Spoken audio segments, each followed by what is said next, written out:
What's up everyone, Andrew Baena here, and on today's video I'm going to be showing you my beautiful custom Aristdies 080S 8-string guitar. This is a custom guitar built in the Netherlands just for me with this ridiculous swirl finish, and I'm going to talk about all the specs and features of this guitar in a little bit. It is by far the most expensive guitar I have ever bought in my life, and full disclosure, I did get a pretty significant discount on this guitar from the fine folks over at Aristdies. It's not sponsored, I wasn't provided this guitar in exchange for a video or a review, but I did get a discount, so I'm just putting that out there. First and foremost, what I want to do is show you what this guitar sounds like in a full demo mix. Then we're going to come back, talk about the specs and features, show you a couple of soloed tone clips, and then last but not least, of course, my thoughts and opinions on this instrument. For this full demo mix, I am playing a song by my band Carcosa. The song is called Present. It's in drop E tuning, so standard 8-string tuning with a low E. By the way, if you like how this song sounds, please come check us out. We are going to be on tour all across America and a few days in Canada as well in August and September. So by the time you see this video, tickets are probably already going to be sold out in a few locations, but the dates are on the screen right now, and you can find links to all the remaining tickets in the description and the pinned comment below. Also, I wanted to mention and give a huge congratulations to my friend Mike Stringer from Spiritbox on the launch of his brand new plugin in collaboration with Mixwaves. I'm using that plugin for all the tones that you're about to hear in this video. This plugin sounds absolutely awesome. I'm super happy for Mike, and big congratulations to him on releasing this plugin. If you like how this plugin sounds, there's going to be a link to that in the description and the pinned comment below. Again, not sponsored by Mixwave. Mike is just a good friend of mine, and I wanted to help him out and promote his plugin. With all that being said, I'm going to show you how this guitar sounds at a full demo mix. Finally, right now, again, this song is called Present by my band Carcosa, and it sounds like this.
Okay, now that you've heard how this guitar sounds in a full demo mix, let's talk about its specs and features. First and foremost, obviously, as you can tell, it has an absolutely ridiculous finish on this guitar. This is a custom finish that was made specifically for me. It was done in collaboration with Aristdies Guitars and Richard Fay Swirls in the UK. So they actually built this guitar in the Netherlands, shipped it all the way to the UK, had the swirl done in the UK, shipped back to the Netherlands so that Aristdies could do the gloss finish and then finish installing the hardware. So it was quite a lengthy process. Normally Aristdies is quite a bit faster at making custom guitars, but obviously if you're doing ridiculous custom stuff like this, it can take a while. In my case, it took about 2 years. Other than the absolutely obnoxious finish, which you're either going to love or hate, let's talk about the other specs and features. So if you're unfamiliar with Aristdies, they basically are a brand that pretty much uses 0 wood components. So no part of this guitar is wood. The fretboard is a material called Richlite, which is more or less compressed cardboard or something like that. It's basically a composite composite material. So that is sort of made out of wood, but not really. It pretty much does not move at all because of how compressed it is. It's not like a standard, you know, ebony fretboard or something like that.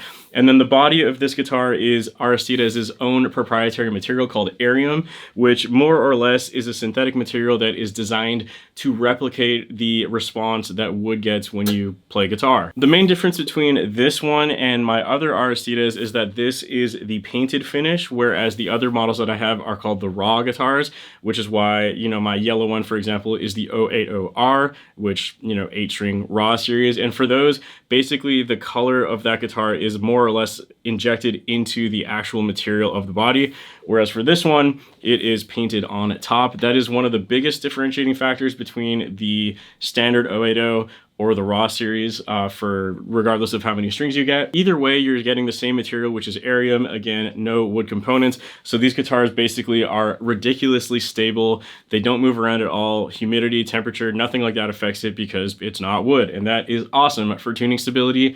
And they have kind of a different acoustic sound, I would say, to standard wood guitars. They tend to be very like bright and resonant in the room. In my case, that doesn't really matter because I'm obviously going DI out into an interface and running a shit ton of gain on it. But it's something worth noting is that a lot of people, when they pick up an Aristdies for the first time, they notice that it sounds quite a bit different acoustically, so to speak. Moving on to the other specs of this guitar. In this one in particular, I chose to have it only have a kill switch, so it has no volume, no tone, either on or off, riff or riffant. And in addition to that, I also only have one pickup, which is the Lundgren M8 pickup on the bridge. I personally am a rhythm guitar player first and foremost. I almost never play leads, definitely don't play leads in my band, so I do not need or want the neck pickup, and I personally don't really like having knobs anyways because I think they just get in the way, and I literally never use them on any other guitar I have. So I said, why not just get rid of it and just put that kill switch only. Moving on to the neck of the guitar, like I mentioned earlier, the fretboard is made out of Richlite. It is a multi-scale build in this case, so it is 26.5 inches on the high E string and 28 inches on the low E string in my case, or the low string, whatever you want to tune it to. So a little bit longer than most 8-string guitars. Most 8-strings are usually 25.5 to 27. So this is about an inch longer on both sides of that, which is pretty cool. Makes tuning lower a lot easier. And also, of course, with a longer scale length, you don't need as thick of strings.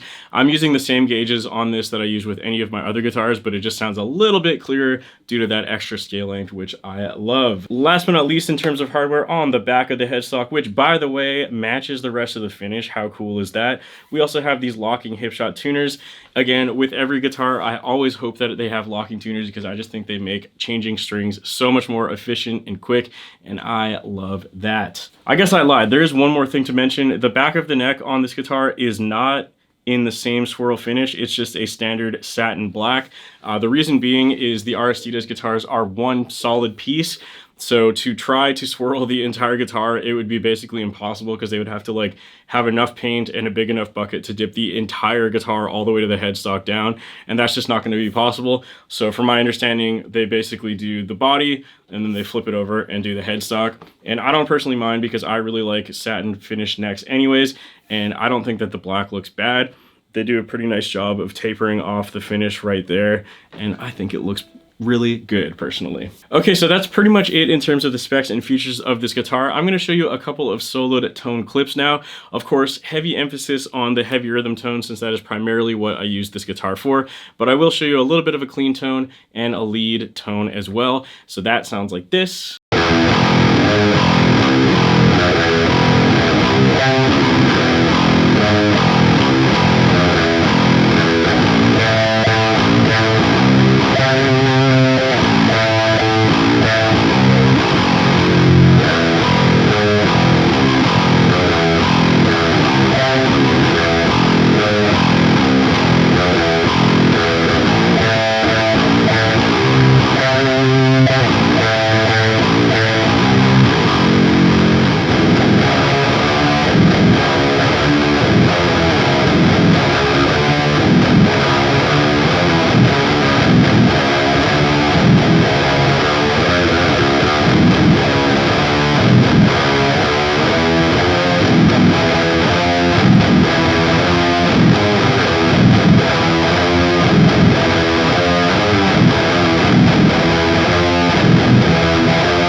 Okay, and last but not least, it's time to talk about my thoughts and opinions on this guitar. Now, I am kind of biased because obviously I've had a bunch of other Aristdies guitars on my channel, and I do have a pretty close relationship with Pascal, the CEO of the company. You know, I get to talk to him pretty much directly with any questions I have. So it's pretty cool, a little bit of a different experience, and I want to, you know, mention that in this video because I'm sure there will be some form of bias there. I always try to not be biased, but, you know, I think it's important to state that when it may occur. And I think it pretty much goes without saying that I obviously love this guitar. It did take quite a while to make, which is kind of like the only downside, I would say. But I think that the 2-year wait isn't that ridiculous. I've definitely seen other companies take way longer than this and deliver way worse products. So I think that 2 years for something of this quality is pretty appropriate, and I'm extremely happy with the results. Obviously, I would have liked it even sooner, but that's okay. Once it got here, I forgot all about my worries of like, oh man, when is it gonna be finished? Because it's finally here, and I absolutely love it. It's been a complete joy to play on. As you would expect for an instrument of this price point, you want everything to be literally perfect if you're paying that much money. And I'm happy to say that I think that it is. The fret edges feel absolutely perfect. The satin back of neck feels fantastic. Everything looks and feels and works exactly how it should. They pretty much exactly nailed my vision for this finish. In fact, it actually exceeded my vision. I never anticipated it to look quite as good as this. And they actually offered me feedback during the process of what they thought they could do to increase how good the finish looks. Obviously, I'm not somebody who knows how to finish guitars, so my original idea was actually to do like a sparkle swirl. So originally, I wanted to get this swirl done and then have them apply sparkles on top of it and then clear coat it in gloss. And luckily for me, Pascal basically convinced me not to do that. He did send me like a test paint strip, which you can see on the screen there, of what it might look like. And he was definitely kind of nicely but strongly encouraging me. He's like, you can do this, but I don't think you're gonna like it. Here's what it looks like. These are the reasons why I don't think it will look good. These are the reasons I think that this will look better with just standard gloss. And it took a little bit of convincing because it was kind of a finish that I thought I had in mind for quite a while. But then once I finally saw the test print, I agreed in the end and thought that that would be way too much overkill, and the swirl looked absolutely beautiful as it is, and I didn't want to potentially mess it up by adding way too much to it. So again, it's pretty cool how you get that like one-to-one contact with somebody who works at Aristdies when you're building such an expensive custom guitar. I don't know if everybody has that same experience. Mind you, like I said, I do have a bit of a closer relationship to Pascal in this case, but you know, just putting that out there. Thank you, Pascal and the Aristdies team, because this thing came out absolutely beautiful. So that's pretty much all I have to say on my thoughts and opinions on this guitar. Obviously, I'm incredibly happy with it. I think that it came out perfect and I love everything about it. It is never leaving my basement, however. It is way too expensive to ever play live. I maybe will play it live at like a local show only, but I definitely will never bring it on tour. It's probably only going to be for videos just because I want to make it sure that it stays as pristine as possible. I'm not that picky with dings and scratches, like they're gonna happen eventually, especially if you actually play the thing, which I definitely am going to be playing this thing. Going on the road with a guitar is a different story. There's way more room for error and scratches and dings, so I'm probably gonna keep this one at home. It's not gonna be a case queen though. I'm definitely gonna play the hell out of this thing. So that pretty much does it for this video. Again, a massive thank you to Aristdies, the whole team over there, for absolutely nailing this build. It looks beautiful. Again, if you want to hear my music live, my band Carcosa is going on tour. Again, the tickets to that are in the pinned comment and description below. And of course, again, big congratulations to Mike Stringer from Spiritbox on releasing his plugin. You can also find links to that in the description and the pinned comment below. Last but not least, a massive thank you to my supporters over on Patreon. If you're interested in audio downloads, guitar tabs, stems, or a shout out on the screen like these lovely people here, you can get all of that over on my Patreon page, which is also linked in the description below. That's all I gotta say. Thank you so much for watching. I look forward to reading your comments, and I'll see you next time.